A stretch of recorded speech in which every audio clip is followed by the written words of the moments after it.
Let's hope the nation's immigration policy won't be left in the hands of kids at George Washington University in D.C. Watch this.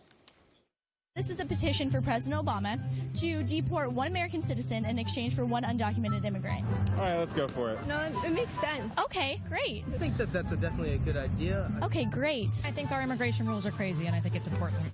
Yeah, they're crazy. So let's make them a lot crazier. How's that sound? Caleb Bonham from campusreform.org joins us. This is unbelievable. Did you guys do this? Yeah. The Leadership Institute's Campus Reform, we took this mock petition over to sort of show people what the next generation of leaders thinks on immigration policy, and they're willing to sign a petition to deport one American in exchange for one illegal immigrant, you know, sort of a one-for-one swap. What if you constructed a system where for $50,000 a year, your children could learn to hate you and the country they grew up in? Well, that's exactly what we're seeing, you know, on college campuses, is that these kids are...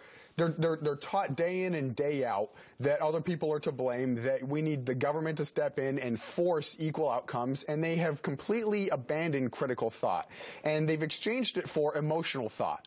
They're thinking purely with their emotion. So college makes you dumber and a worse person, and it's the single most expensive thing most families pay for. Well, exactly. And none of these students signed up to be, you know, they were like, oh, yeah, you can deport me in exchange for one illegal immigrant to come here and do that. But yeah, did anybody, when you were going around doing this, brilliant idea, by the way, did anybody say, wait a second, that's demented? No. No. One person asked, well, how are you going to choose people that are deported?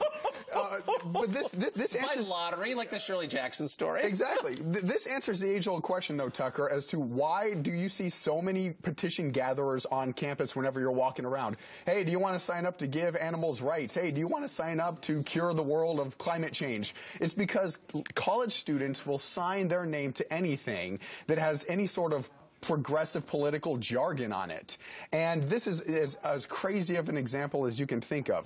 Literally signing up to go into an American's house, pull somebody out, deport them in exchange for an illegal immigrant. I mean, you don't get more absurd than that. It's so stupid. And it's no surprise, if you look at the exit polling in the last election, last month, the more degrees you had, the much more likely you were to vote for the president's party. Well, yeah, there's no common sense in the halls of academia. You live in a bubble where the idealism is reality, and that's not the real world. So when you start trying to apply that to real world issues like immigration, all they care about is solving an issue irrationally, and it doesn't actually...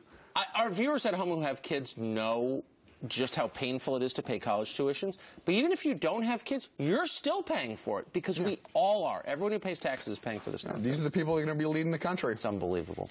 Caleb Bonham, again, it's great to see you. Tucker, thank you. Coming up...